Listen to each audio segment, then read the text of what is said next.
আজকে 10টা কারেকশন নিয়ে হাজির হয়েছি। কারেকশন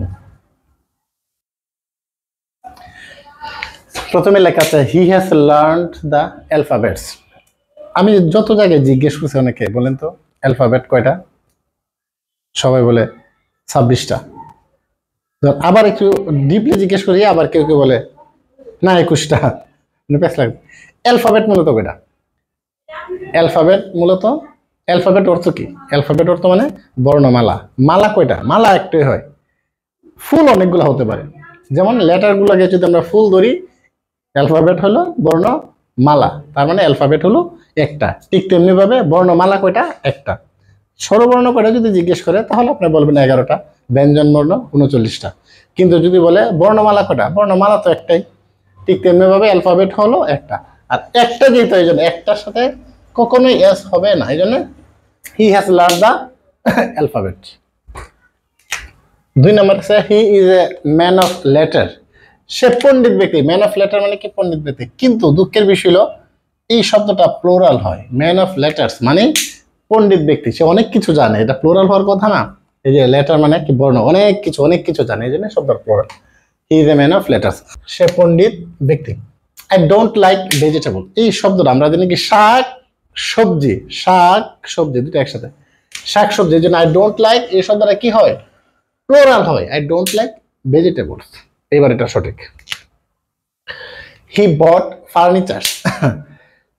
ফার্নিচার, মানি, সোপ, ওয়েজ, এগুলো হলো আনকাউন্টেবল নাউন।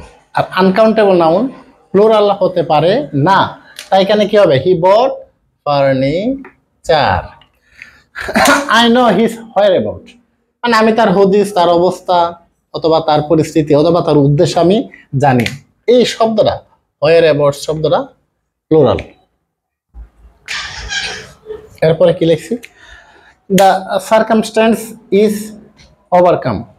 এই শব্দটা প্লোরাল, তাই এটা প্লোরালে হবে, এই জন্য তো এটা correction. The circumstances is overcome.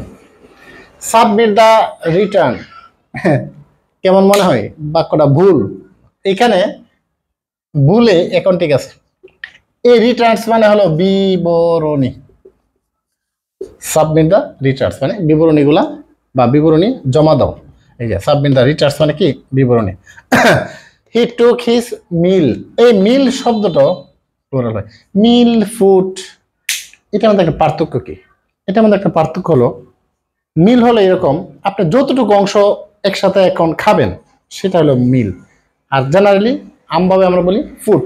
যেমন আপনি মেসের মধ্যে মিল দেওয়া হয়, আপনি যতটুকু মানে একটা সময়ের মধ্যে, একটা টাইমের মধ্যে বা একটা ওয়াক্তের মধ্যে আপনি যতটুকু পরিমাণ খাবেন, এটাকে এক কথা কি? মিল বলা হয়। আর এই শব্দটা কিন্তু প্লোরাল। হি গেভ মি 200 টাকা। কত সুন্দর বাক্য, ঠিক আছে? হ্যাঁ, মনে নিতেছে না? হি গেভ মি 200 টাকা। ভুল তো চোখেই ধরা পড়ে না, পড়বে কিভাবে? মনে রাখবেন, এডজেক্টিভ কখনো প্লোরাল হতে পারে না। এটা যেহেতু টাকা নাউন, এটা এডজেক্টিভ হয়ে গেছে, তাই এখানে কি হবে? আই গেভ মি 200 টাকা। এরপরটা 100 অফ বয়েজ প্লে। এইখানে একটা জিনিস ফলো করতে হবে। এরপর যদি অফ থাকে, হান্ড্রেডস অফ, থাউজেন্ডস অফ, তখন 1000 এরপরেও কি প্লুরাল লেখা যায়, 100 এরপরেও প্লুরাল লেখা যায়। এরপরে কি? যখন অফ থাকবে, তার মানে এখানে হবে হান্ড্রেডস অফ বয়েজ প্লে অথবা থাউজেন্ডস অফ বয়েজ প্লে।